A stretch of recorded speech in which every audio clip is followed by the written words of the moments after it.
May ano, may dress. So may dress. No. Hindi naman nasusunod dyan. Sunod. Pwede yan, ako na yan. Hindi pala nasusunod yan eh. So, pag weekday, 7 a.m. to 7 p.m. Maganda kapag weekend kayo pupunta dito para meron yung haba-haba ang opportunity. And ito yung iba pang ano, room. Madilim. Maganda yung ganyang kulay ng ano ng bahay. Ano ba yun? Mga dalawa lang, dalawang kulay. Hindi yung green. Yung bahay kasi namin green. Yung bahay namin green. Light green. Di ba? Ito. Hindi.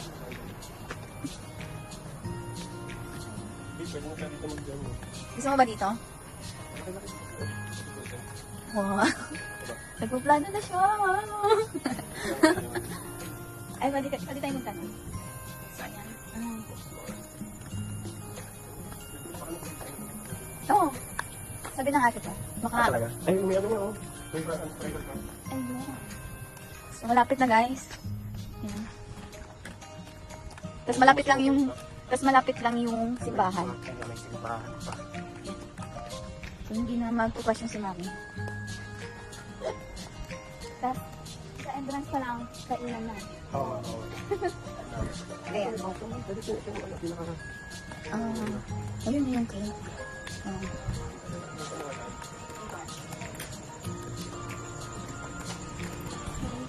Okay. Ayan. Yan, oo. Pwede na sila dyan. Siguro mga Yung bawat room kasi niyan, nasa 4,000. overnight na. Overnight na. Pero hindi ko lang sure kung... Siguro ano ba yun? Pero hindi ko lang sure kung kasama sa package. Kasi meron silang magandang package. Okay. Ayun. So, mag-inquire kami. Pangkasal. Hindi, Hindi sa malaki ka? Ay, dapat mag-inquire na tayo. Bakit ano ba malapit sa simbahan? Ay, ano, yung simbahan na nakikita natin. Yung sa bayan, sa plaza, yun na yun. So, Ito naman. ito. Para sa mga cottage. Cottage. Sa mga cottage. Sa mga cottage. Ito muna.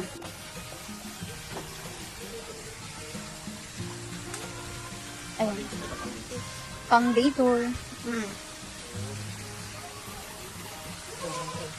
Pero yung slides niya, hindi siya, parang sila pa ata. Oo. Kaya hindi siya pwedeng gamitin muna. Ewan ko lang ngayon, kasi nung last na punta namin, sila daw yan eh.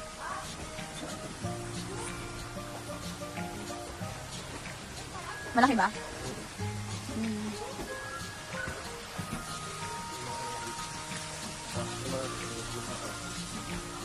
Malapit lang yun. Oo, malapit. Tapos parang bago lang din to eh.